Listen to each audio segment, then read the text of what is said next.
Hello everyone, welcome back to my channel. ఈరోజు వీడియోలో మనము స్లీవ్ డిజైన్ గురించి మాట్లాడుకుందాము. స్లీవ్ డిజైన్, న్యూ స్లీవ్స్ పిల్లలకైనా సరే పెద్దలకైనా సరే సూపర్గా ఉండే డిజైన్ అయితే డిజైన్ చేసుకుందాము. మీరు మీ మెజర్మెంట్స్తో హ్యాండ్ అయితే కట్ చేసుకోండి. ఇలా అటు 1/2 ఇంచు ఇటు 1/2 ఇంచు వదిలిపెట్టేసుకోండి. మధ్యలో వచ్చేసి 2 ఇంచులు 1.5 ఇంచులకు మార్క్ చేశాను నేను.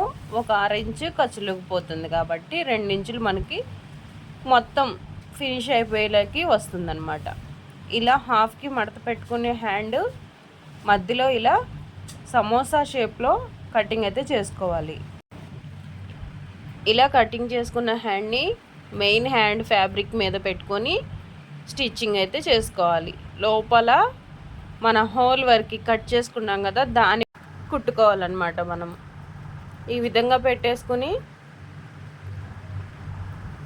హోల్ దగ్గర నుంచి స్టార్ట్ చేసుకోవాలి. మనము చుట్టూతో ఒక కుట్టు అయితే వేసుకోవాలి. ఈ కుట్టు వేసుకునేటప్పుడు ఒక 1/4 ఇంచు ఖర్చు వదిలిపెట్టుకుని వేసుకోండి. లోపల క్లాత్ కట్ చేస్తాం కాబట్టి చిన్న చిన్నగా కాట్లు పెట్టుకుంటే ఈజీగా రౌండ్ అయితే తిరుగుతుంది. ఇలా లోపల క్లాత్ కట్ చేసుకుని చిన్న చిన్నగా కాట్లు పెట్టుకోండి.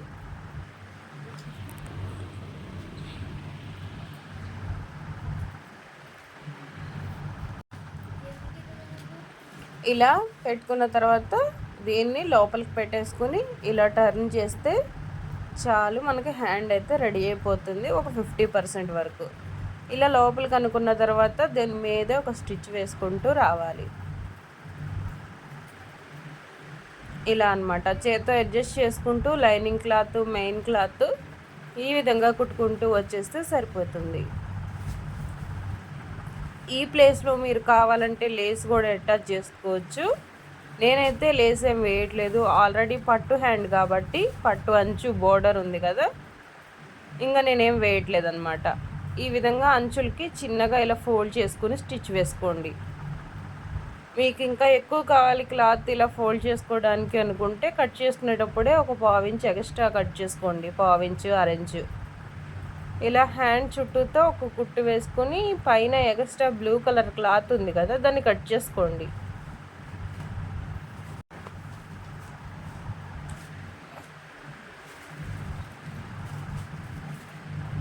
ఇలా ఒక చిన్న స్ట్రిప్స్ అయితే తీసుకోవాలి. అటు 3 ఇంచులు ఇటు 3 ఇంచులు ఉండే విధంగా తీసుకోండి. ఇలా ఒక థ్రెడ్ అయితే తీసుకున్నాను. మనం బ్లౌజులకు బ్యాక్ వేసుకుంటాం కదా, ఆ థ్రెడ్ తీసుకున్నాను నేను. ఒక 5 ఇంచుల వరకు ఒక 4 పీసులు తీసుకున్నాను. ఇలా హాఫ్కి పెట్టేసి తాడు దాని మీద ఒక స్టిచ్ వేయండి. ఇలా అయితే రెడీ అవుతుంది. ఇలాంటివి మనం 4 అయితే రెడీ చేసుకోవాలి. మధ్యలో పెట్టేసి తాడు ఒక స్టిచ్ వేయాలి. ఒకవేళ మీకు కన్ఫ్యూజన్గా ఉంటే కొంచెం బ్యాక్ వెళ్ళి చూసేయండి. వీడియోని బ్యాక్ ఫార్వర్డ్ చేసి చూసుకోవచ్చు. మీకు ఏమన్నా కొంచెం డౌట్గా ఉంటే ఎలా కుట్టాను అనేది. దీన్ని సమోసా షేప్లో ఇలా మనం ఒక కుట్టు వేసుకుంటే సరిపోతుంది. విడిపోకుండా ఉండిపోతాయి అన్నమాట. మనం ఆల్రెడీ కట్ చేసుకుని స్టిచ్ చేసుకున్నాయి. ఈ విధంగా పెట్టేసుకొని మనకి ఎలా కావాలంటే అలా పెట్టుకోవచ్చండి. ఈ హోల్లో నేనైతే 4 ఒకే వైపుకు ఉండే విధంగా, మిగతా వైపు తాళ్ళు వచ్చే విధంగా పెట్టుకున్నాను. ఇది ఒక మోడలు. అటు 2 ఇటు 2 కూడా పెట్టుకోవచ్చు, ఎలాగైనా పెట్టుకోవచ్చండి. అది మన చాయిస్ అనమాట. ఇలా పెట్టుకొని స్టిచ్ వేసుకోండి. అంతే, మనకి హ్యాండ్ అయితే రెడీ అయిపోతుంది. మీరు ఈ మోడల్ ఎక్కడైనా చూసారా లేదా నాకైతే కామెంట్ సెక్షన్లో కామెంట్ చేయండి. నేనైతే ఇదే ఫస్ట్ టైం కుట్టడము.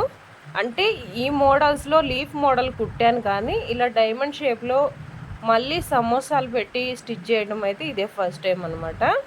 అది కూడా పట్టు అంచు బోర్డర్కి. ఓకే, మీకు ఎలా అనిపించింది ఈ మోడలు?